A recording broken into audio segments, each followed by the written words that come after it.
ইসরায়েলের প্রধানমন্ত্রী বেঞ্জামিন নেতানিয়াহুর গাজা শহর দখলের পরিকল্পনার বিরুদ্ধে সারা দেশে ব্যাপক বিক্ষোভ অনুষ্ঠিত হয়েছে। শনিবার জেরুজালেম, তেল আবিব সহ বিভিন্ন শহরে হাজারো মানুষ রাস্তায় নেমে সামরিক অভিযান সম্প্রসারণ বন্ধের আহ্বান জানান। গত শুক্রবার ইসরায়েলের নিরাপত্তা মন্ত্রিসভা যুদ্ধ শেষের লক্ষ্যে ৫ দফা পরিকল্পনা অনুমোদন করে। এর মধ্যে গাজা উপত্যকার নিরাপত্তা নিয়ন্ত্রণ নেওয়া অন্যতম। ইসরায়েলি সেনাবাহিনী জানিয়েছে তারা গাজা শহরের নিয়ন্ত্রণ নেওয়ার প্রস্তুতি নিচ্ছে। তবে বিক্ষোভকারীদের মতে এই পরিকল্পনা জিম্মিদের জীবনকে আরও বেশি বিপন্ন করবে। গাজায় আটক ৫০ জিম্মির পরিবারের সদস্যরা বিক্ষোভে অংশ নেন। ধারণা করা হচ্ছে তাদের মধ্যে ২০ জন এখনও জীবিত আছেন। বিক্ষোভে অংশ নেওয়া এক ব্যক্তি বিবিসিকে বলেন, যুদ্ধ থামাতে যা যা করা দরকার তা সবই করতে হবে। আমাদের জিম্মিরা সেখানে মারা যাচ্ছে।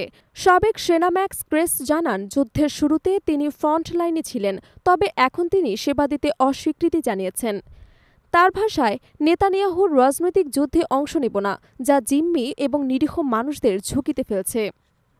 তেল আবিবে সেনা সদর দপ্তরের সামনে আয়োজিত এক বিক্ষোভে নিহত সেনা এবং জিম্মি পরিবারের সদস্যরা সৈন্যদের এই অভিযানে অংশ না নিতে আহ্বান জানান। এক জিম্মির মা সারা দেশের সাধারণ ধর্মঘটের ডাক দিয়েছেন। বিরোধী নেতা ইয়াইর লাপিদ এই আহ্বানকে ন্যায্য এবং যৌক্তিক বলে সমর্থন জানান। বামপন্থী ডেমোক্র্যাটস পার্টির প্রধান এবং আইডিএফের সাবেক উপপ্রধান ইয়াইর গোলানও ধর্মঘটের পক্ষে বক্তব্য দিয়ে সব নাগরিককে এতে অংশ নিতে আহ্বান জানিয়েছেন। শনিবার রাতে তেল আবিবের আয়ালন হাইওয়ে অবরোধ করে বিক্ষোভকারীরা আগুন ধরিয়ে দেন। পুলিশ ৩ জনকে গ্রেফতার করেছে এবং আগুন লাগানোর সরঞ্জাম জব্দ করেছে। এদিকে ইসরায়েলের chief of staff lieutenant general Eyal Zamir সতর্ক করেছেন, গাজার পূর্ণ দখল নেয়া ফাঁদে পা না দেয়ার এবং এতে জীবিত জিম্মিরা ঝুঁকিতে পড়বে।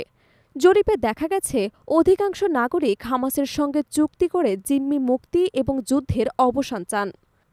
নেতানিয়াহু ফক্স নিউজকে দেয়া এক সাক্ষাৎকারে বলেছেন, ইসরায়েল পুরো গাজা উপত্যকা দখল করে পরে আরব বাহিনীর হাতে হস্তান্তর করবে। তবে এক্সে দেয়া এক পোস্টে তিনি লিখেছেন, আমরা গাজা দখল করছি না, আমরা হামাসকে সরিয়ে গাজাকে মুক্ত করছি।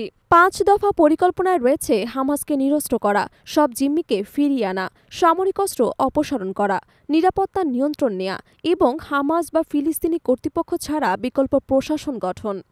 জাতিসংঘের এক শীর্ষ কর্মকর্তা সতর্ক করেছেন, গাজার পূর্ণ সামরিক দখল প্যালেস্তাইনি বেসামরিক এবং জিম্মিদের জন্য ভয়াবহ পরিণতি আনতে পারে। যুক্তরাজ্য, ফ্রান্স, কানাডা পরিকল্পনাটির নিন্দা জানিয়েছেন।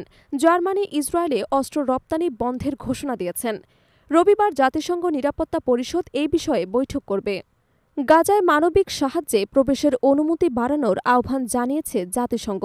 গত ২৪ ঘণ্টায় অপুষ্টিতে ৫ জনের মৃত্যু হয়েছে, তার মধ্যে ২ শিশু রয়েছে। এ পর্যন্ত অপুষ্টিজনিত মৃত্যু ২১৭ জন, যার মধ্যে ১০০ জনই শিশু।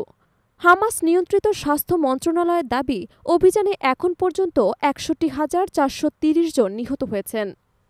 যুদ্ধের সূচনা হয়েছিল ২০২৩ সালের ৭ অক্টোবর হামাসের হামলায়, যখন ইসরায়েলে প্রায় ১২০০ জন নিহত এবং ২৫১ জন জিম্মি হয়েছিলেন।